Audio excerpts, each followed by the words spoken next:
Tell me who's missing. Do you want to mute your computer now, or you maybe don't have loud notifications that come on? No. Okay. I can though. That's No. like a no. Look. I just want everyone, if this doesn't get edited, to know I'm sitting with a podcast control freak. legend, also known as a control freak. No, I appreciate that. I just silenced it. That was a good idea. Okay. I guess maybe I'll jump in.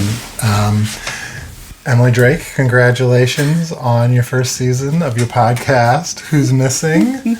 And as a special bonus episode, so I am going to step in and interview you because the listeners would like to learn more about Emily Drake and your journey, as they say. What do you think they want to know? What do I think they want to know? I think they want to know how and why the podcast got started. That's what most people think about every podcast. How and why? Yeah, with so many.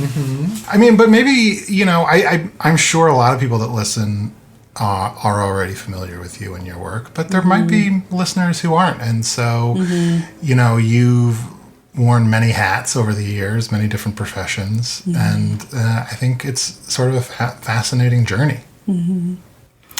Well, should I start crying now? Let's do, I don't know. 'Cause it's Let's starting to come up. Okay. Oh, gosh, already. Because I'm looking into your eyes. Oh, well, that's very sweet. Okay. So, whoops. Yeah, it's, Do you want to take a moment? I'm sorry if you need to. No, I'm proud of the tears. I want people to hear, I think people who know me know I don't really have anything to hide. And I also think vulnerability is a gift. So, being vulnerable in this way and talking about what this podcast sort of represents is important to me because I think so often we see people kind of the culmination of somebody's work and the output. And, I personally appreciate hearing about how people that I really admire also struggle and have pain in their lives. I feel like the thing I've been saying a lot lately is I love my life probably more than I ever have in my whole life. And life is hard. And I think it's like where do you choose to put the effort, the hard? Because I think it's a choice. So the podcast was an idea like 5 years ago. And I think I just feel strongly that no person on the planet, no human being is an interruption, is an inconvenience, is expendable. And so the converse of that is or the inverse of that is everyone has some value.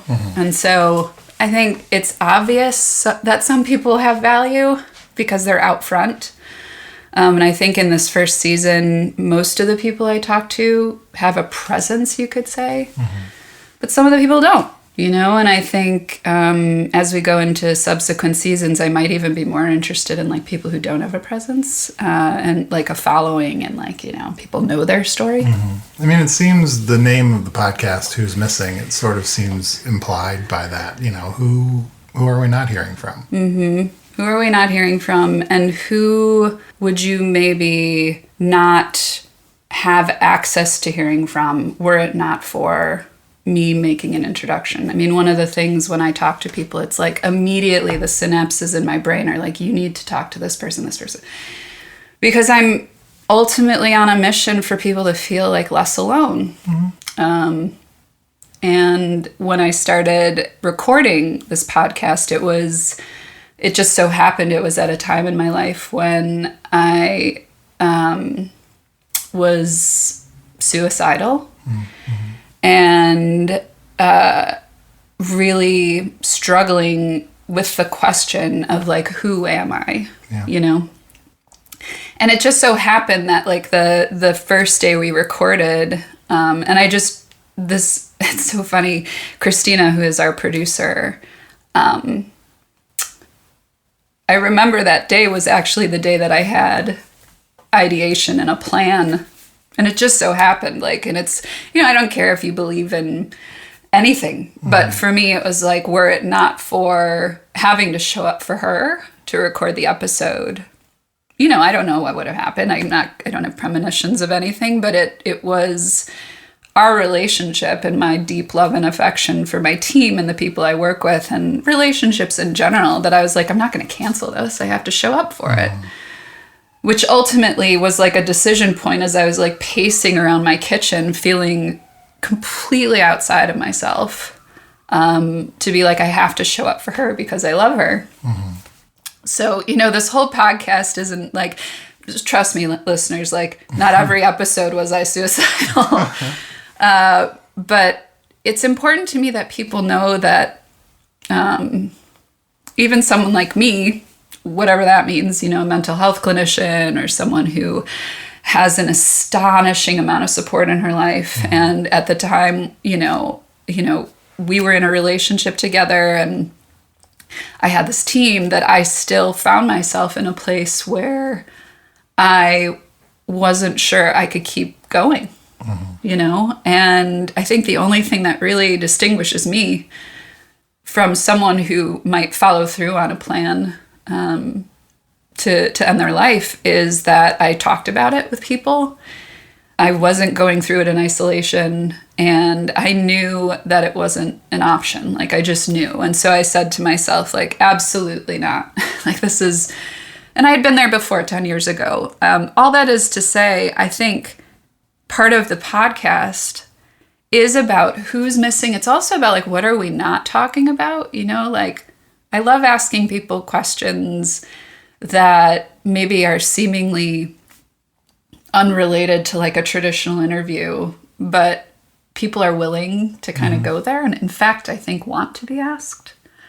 And I'm like, I still, as I said, when we started, like, I have nothing to hide and I'm proud of how I've lived my life, but I'm also completely and totally imperfect and struggle, and take medication and go to therapy and all the things, as a way, I think, to model, like, everyone should have a line item in their budget that's like self-love, And I ask my guests about that. Like, what does that look like for you? Because it's such a deeply personal thing. So it began 5 years ago. It was recorded in a dark time initially, and it's been a part of how I've been healing, I think. I'm going to blow my nose. Please do. Great.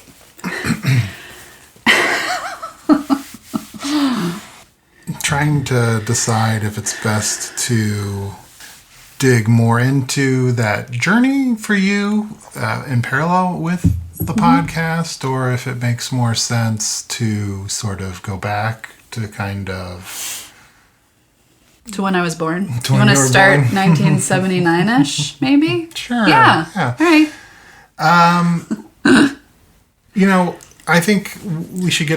I think we'll get back to sort of your journey through making the podcast. Yeah. But why don't we take a step back and talk about the work that you've done professionally that kind of led you here? You had you worn a lot of different hats over the years. Yeah, sometimes I feel, this is funny for people, I think, to know, like, when I introduce you to people, I sort of have like 3 very defined bullet points of what I say, and people immediately kind of get it. Really? Oh, I need those. And are you saying that you don't have those 3 bullet points for I'm yourself? saying you don't. I see. I don't have them for you. Right. And I think you're not alone. Like, I think when people think about, and maybe this is like I don't know, pompous to say, but I think it's hard to describe the work of helping people through a process. Like, it's just, there's no discrete outcome. There's no real way to measure it. And I'm okay with that. But I think, when people wonder about like, well, what's the work you do? Like if I had to globally say it, it's basically this podcast. Like this is what I do. What I'm uniquely qualified to do is ask great questions that sort of move things forward. And sometimes go back, but ultimately, in the name of like progress and possibility, right? So that's like the unifier. So I feel like the podcast is like the most delicious nugget of my work because it's accessible, and it's also, if people were listening and thinking like, what would we ever hire Emily to do? It would be like this, 10x. Like my job is to create a space for people to tell the truth. That's kind of what I do. So the meandering path I don't even think it's meandering. Like it's always been that. I mean, my parents said to me I couldn't be a police officer and I couldn't be a teacher because they were both teachers, and they just, the bureaucracy in Chicago public school systems is what it is. And I think they, of course, like any parent, wanted more for me, whatever that means. No shade to teachers, but, like try something else. And lo and behold, here I am. Like I'm facilitating all the time, but I think it's not so much a departure from being a teacher, what I do overall.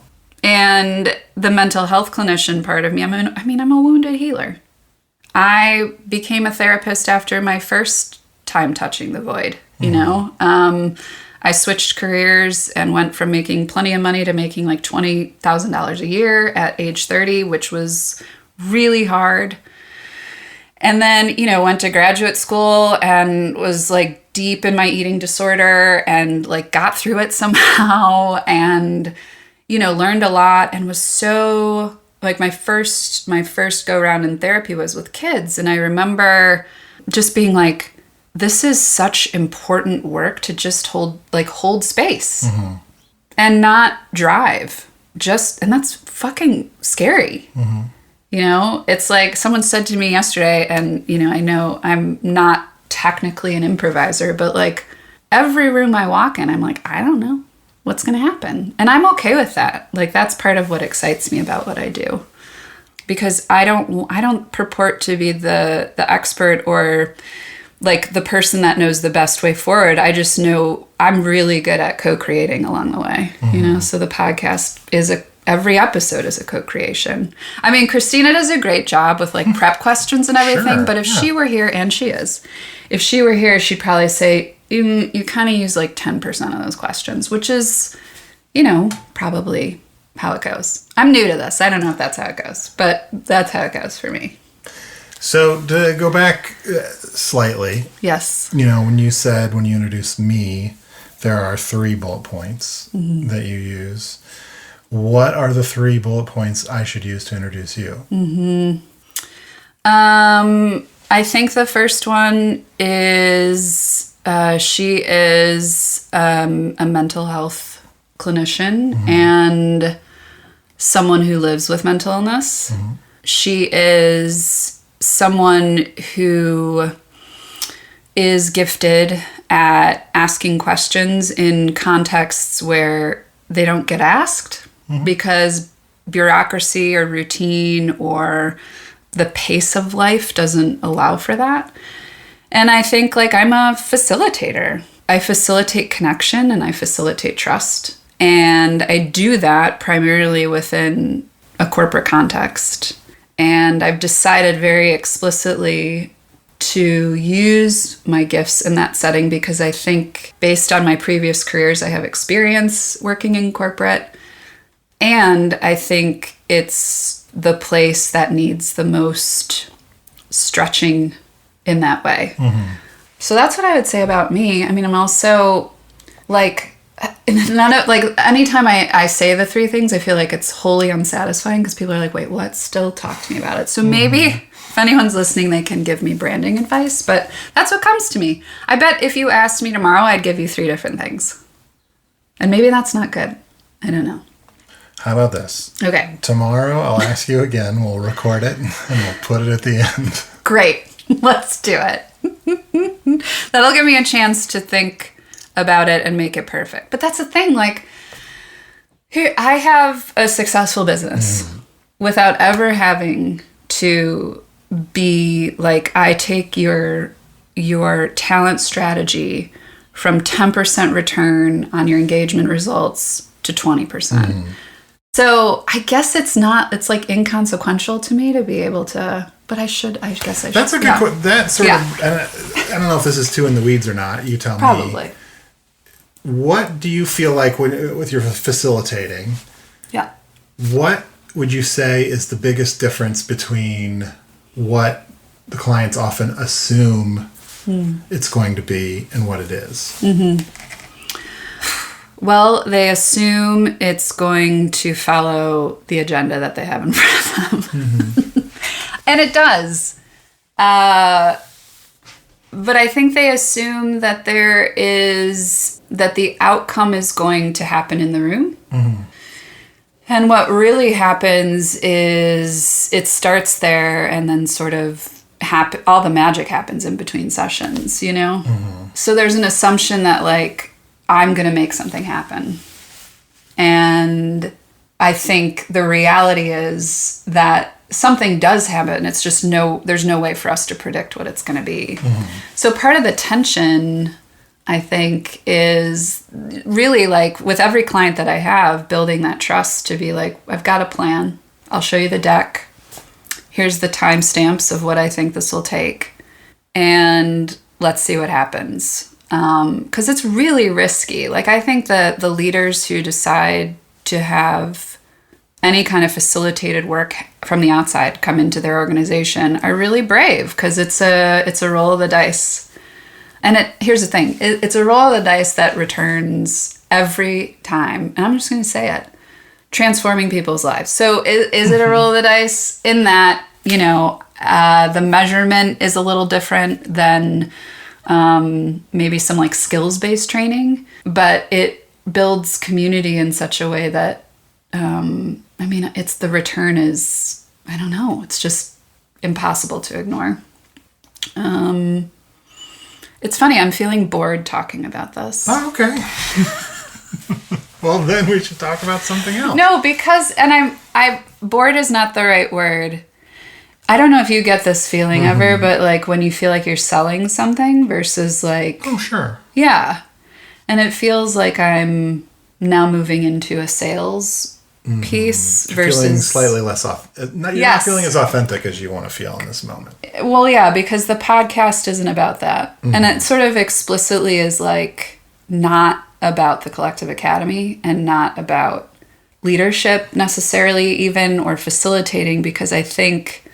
if I start in that place, which I do, and can, you're going to be buying a product. You're not going to be buying sort of the way that I like to work, which is, I guess it is sort of authenticity or even like, I don't know.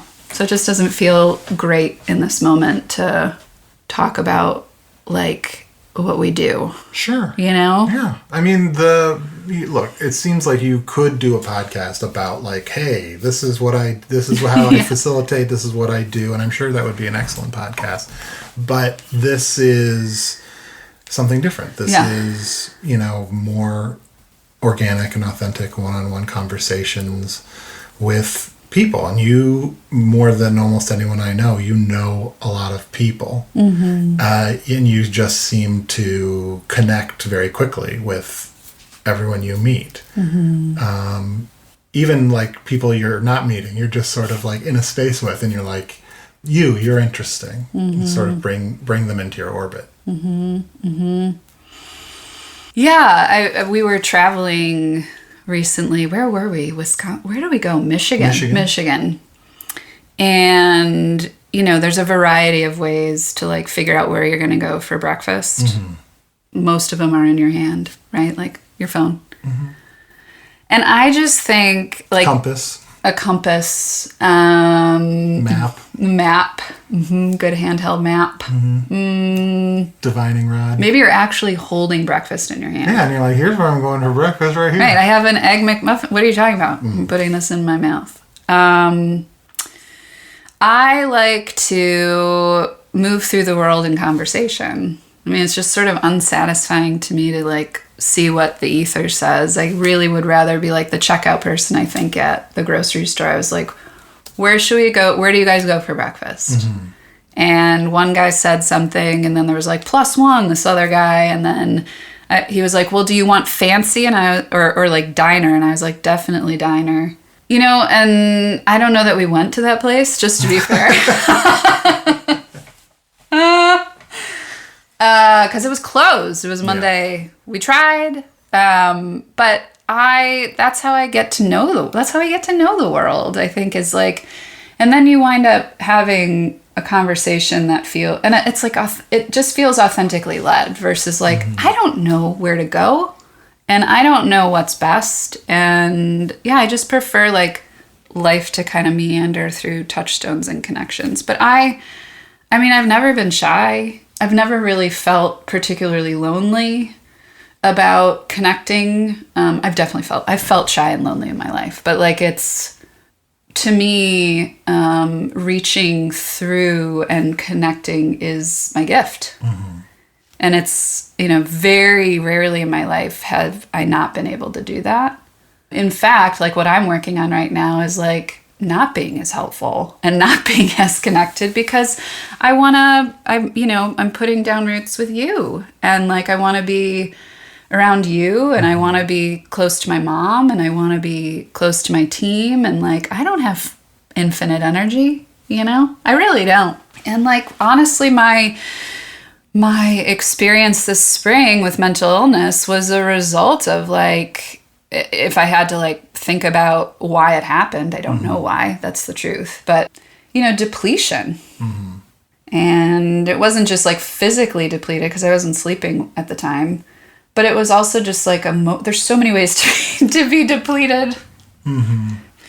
And the podcast, like I said, was part of like, it's rejuvenating. And I get to see Christina and I get to talk to people who are interesting. And I remember we would like click off of episodes and I'd be like, who's next? Let's just keep this moving all day.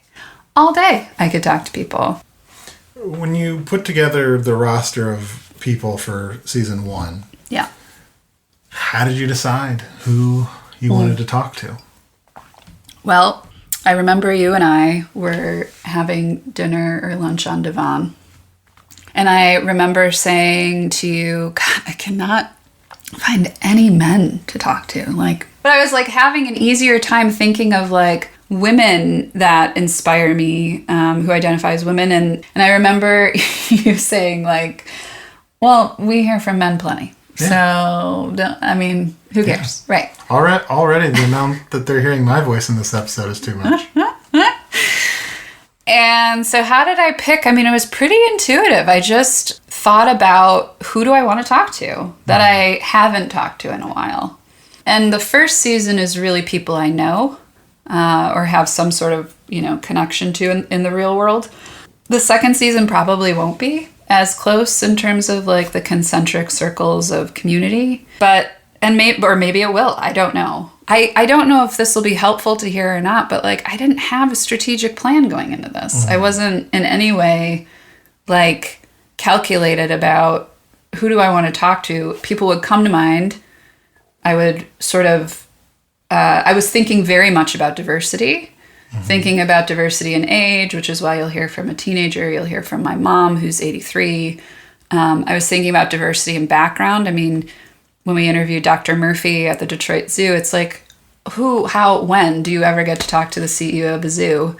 And interviewing Todd, you know, one of my best friends, it's like, I mean, talk about someone who inspires me. I mean, he's literally been the wagon I've hitched myself to kind of get to where I am today. I credit him with a lot of what I know about business and how to do this. So it's like, it was just who came to top of mind first without overthinking it, which would have prevented, I think, all of us from like not even doing it, like not even getting started on that. So for better or for worse, it was thought out and not overthought.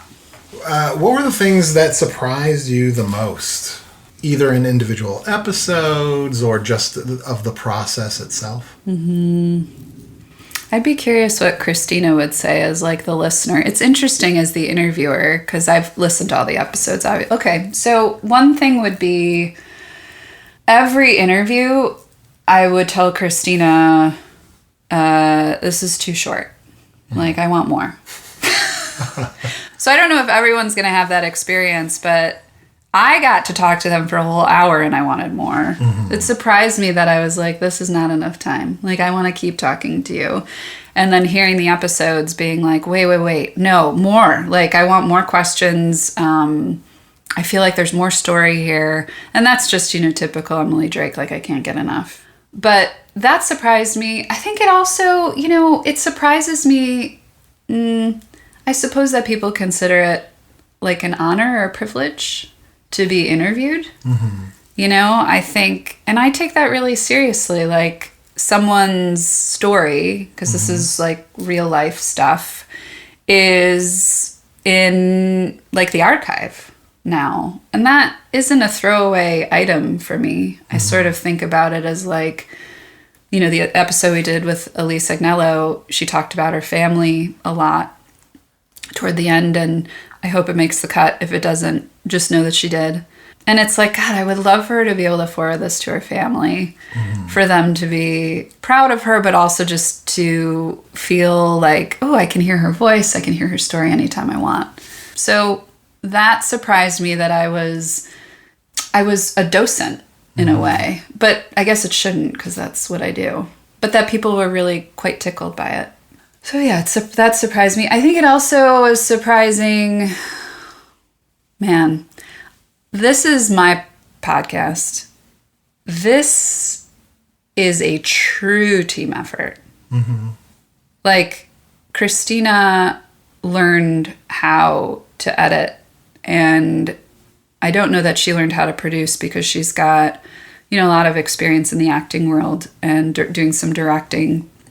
I'm not sure about producing, but I mean, it took a lot of her time, and it took not a lot of my time, I really, as a business owner, I'm in a place now where I get to like walk on. And that's only because I have such an incredible group of people working with me that we have built trust and intimacy and like over years, So I'm really careful when people are like, how did you start your business? I was like, I didn't. I jumped into the arms of someone else and I took it from there. How did you start your podcast? I didn't. I mean, Christina and to some extent Christine really made this possible. Because I was a fucking mess for the first probably 2 months we were recording. I mean, I just was in a state, getting the help I needed, but not doing much else other than that. So I say all of that to say, like, I'm surprised how much work it takes. And also that the product that people are going to hear is just a small sort of part of what it takes to do something creative, what it takes to launch something, it just takes a lot, I'm so grateful that I get to do it. It feels like a privilege. I give you a lot. When you ask me a question, so you'll just have to be like, all right, cut, that is too, I don't do sound bites. So now for my third question. And this has all been great. I mean, good. I feel like I could jump in with more questions, but I would only derail what the interesting things that you're already saying. I mean, I don't know if this is maybe something that you experience while interviewing people. A big part of interviewing is getting out of the way. Yeah. And letting, teasing out threads, but also letting people speak, because oftentimes the interesting thing comes later in the answer, Yeah. I don't think I'm great at that. You don't think you're great at leaving season 2 I'll space? Be better. Yeah. Because I get the guests are so interesting to me. I remember when my mom and I listened to the first cut of the first episode and she was like, you talk too much. And I was like, I definitely do. So I've been working on that actually. And yeah, I aspire to be a better interviewer. I don't even think I'm a great interviewer. I think I have good questions and I think I really care about the answers and I really listen. And it's like almost this, you're like, people get to experience, if they listen to this, like me getting better at something, you know, like I'm not automatically good at interviewing, and I'm okay with that. You know, it's like, maybe that's a skill I want to develop, and maybe it isn't, but it is a skill that, I mean, the greats like Terry Gross, it's like, and you're doing a great job. You're doing such a great job. Everybody, look, I wasn't going to say it, but everybody says it. Terry Gross and Arnie Niekamp. Those are the two titans of the medium. Look, obviously, Terry Gross first. No question. No question. But then Arnie Niekamp. Right. And his silly jokes. Right. And then somewhere, maybe like number 699 is Emily Drake, right? Like, so like I say that with love. Like I'm not an interviewer, but now I am, you know, and that's a big thing. That's something I really believe about like life in general, is like, if you want to get good at something, like if you want to do something or get good at something, like you got to do it. Like, stop planning so much. Do you know why I chose you to interview me? I was available. You actually weren't, to be fair. We had to reschedule. I am difficult to book. Do you know why? I mean, can you imagine why? I don't even know if I know why. Can I imagine why? Yeah. If you don't know why, I mean, I do know why. Well, I appreciate like that being an interviewer is a responsibility. Yeah. And I don't think it's that precious. Right? Yeah. I think, especially I feel like a podcast like this. Yeah. There is an importance of making sure that your guest is in good hands. Being thoughtful about the situations maybe that your guests are put into, you know. But also, I think, there's barking. It's great. Sometimes there's barking. But sometimes there's barking. That's the way it is in studio, second floor studio. Second floor studio. But also it's important that there's a sense of play. Which totally. is not good. And I wonder if that's the part that you worry you're talking too much. The sense of play, though, is fun. It's, you know, the podcast. I know the podcast I listen to, over time, the subject matter is less important than I just like spending time with the people that are talking. Yeah, I think that's part of what I hope guests feel, is that I enjoy spending time with them. I'm looking forward to what they say. I get to spend time with people that I think, I mean, and what's so funny about it is like, these are people that I think are interesting. Honest to God, we could ask our neighbor Paula to come on and I would think she's interesting. She seems interesting. She's very interesting. You know, Marge isn't, like, I mean, whoever. Don't overthink who and what, you know, you can accomplish by like asking a question. And careful with like, you know, the proximity bias, even with like people around you that you think you know. And I remember working in an office once, and, you know, we talk about like open door policy all the time, right? You can come and ask me anything. And I remember I would go into my boss and I was like, you don't want me to be here? Like, you can feel it, right? When people are like, yeah, how can I help you? You know, it's like, oh, okay, well, I guess I better make this quick.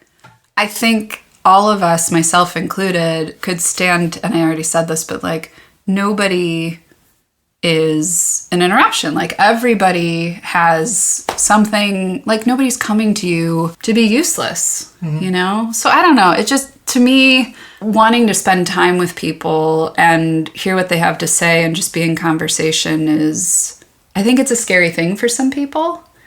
I know it's a scary thing for some people, but I would say, like, do it in a way that feels authentic to you. And for me, in this season of my life, it was like, I'm going to do a podcast.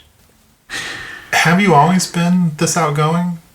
Like, can you point to a period of time in your life where you became the person that can kind of talk to anybody? So the answer is yes. And then it was no for a while, and then it was yes. So yeah, I mean, I began this way. I'm at a point in my life, you know, just for today, that I am the most myself. So it's kind of this integrated, like, who I was when I was a kid and, you know, my emerging adulthood and all that. It feels right now like there's nothing that's unexpressed. And that, I think, is actually, I mean, I attribute a lot of that to you in our relationship and being able to be myself in partnership, romantic partnership. Okay. Go on. I'm listening. No. But that's a big, I mean, I will say this, you know, when I was a kid, we went camping every summer, and I'm an only child, as most people know. And, you know, so it was me and my parents sitting on a bench seat in a Chevy Silverado driving across the country and camping and hanging out because they were off on the summers too. And I'd get to the campground and I was like a beacon for kids, like just like, where are the kids? I'm going to go find the kids. And I would gather them up and we would do stuff. And I made my fun, like I made my family, you know, in those instances. And so over time, because life is what it is, like it gets beaten out of you. It's like, not beaten, but it gets extracted slowly over time. You know, we get more discerning, we get more fearful, we get more. And I think part of my story, you know, is especially in my late 20s and 30s was like really inauthentic living, just trying to like play the part, but not really being the person that I was playing, which is fucking exhausting. And when I came into entrepreneurship, that's kind of when it started. I think it started to turn back to being authentic. When I got divorced, I became even more myself, you know, after this season of my life and, you know, reconnecting with you and like being in our relationship and the business change, like more authentic. I just find like I've been through so many things that it's not an option to go back. So the only way is to like go forward and get better. But the culmination of the things that I've been through also tell me that I can go through more things, right? It's resilience. So yeah, have I always been outgoing? No. But is it the truest essence of who I am? Yes. And the moment that I'm like, the phone rings and I'm like, I don't want to talk, and let's say it's my best friend Lindsay or it's Christina, and I'm like, I don't want to talk to them. That's a watch sign for me that I'm going back versus continuing to kind of become me. Because relationships are everything for me. Do you feel like going through an especially dark time while this podcast was starting and how, you know, there are a lot of things that got you through it, but one of the things was showing up to do this podcast. If it was a time when you were less likely to answer the phone, having a project where you had to talk to people was, at the very least, a little therapeutic. Totally. The interview that I did with Aisha, which was the first, which was the day that I had a plan. I remember my mom, when the interview was over, I was staying with her at the time. Because as I've said a number of times, like if you're on the outs and your mom's alive and you like her, like you go to your mom's. It's just where you go. And I wasn't going to go record the interview. I mean, I really, because I was staying with my mom, I had to go into Chicago to my apartment where the studio setup was. And I was like, I'm not going to go. And she's like, you're going to go. And I was like, okay, I'm going to go. So interviewing Aisha, what my mom said would happen happened, which was like, you're going to feel like yourself. Like this is what you're built to do. And, you know, it's like that opposite emotion action, something that I learned when I was in treatment for anxiety and depression this year. It was like your body, your brain, and your head are going to tell you to do things. And, you know, a lot of times, like acting opposite can be really helpful. So when I did that, and, you know, I knew Christina was counting on me, and I showed up. Like, while I was talking to Aisha, I remember having this experience of, like, I can't believe I'm doing this. Like, how is it possible that 10 minutes ago, I was like, there's pills and I can take them. And now I'm sitting at a computer recording the first episode of a podcast that I really don't, like, were it not, again, I'm going to say it 100 times, but, like, were it not for, like, the team knowing what would happen next, because I was like, I don't know what's going to happen next.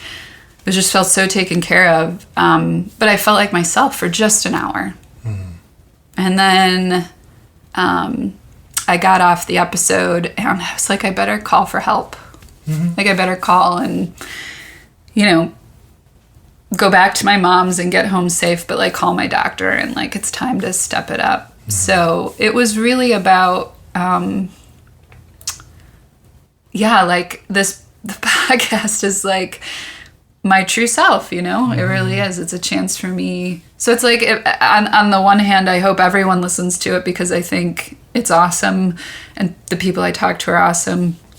On the other hand, I don't care if anyone listens, you know. Like, it's not the motivation. The motivation was to create something I'm proud of that I've wanted to do for a really long time, you know. And yeah, I'm really proud of it. And I'm excited for people to hear it, and I'm excited to hear what people think. And I would love for someone to like reach out to Tegan or reach out to Elise or reach out to Naomi and be like, I heard you on the podcast. Like, can I come support you and blah, blah. Like, oh my God, it'd be so great. If you could interview any comic strip character from any comic strip from either your childhood or now, who would you interview?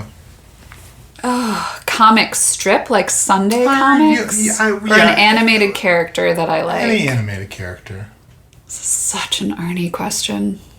I feel like comic strip characters are a little more withholding. There's a little less to go on. Well, I also, truthfully, have left that behind a long time ago.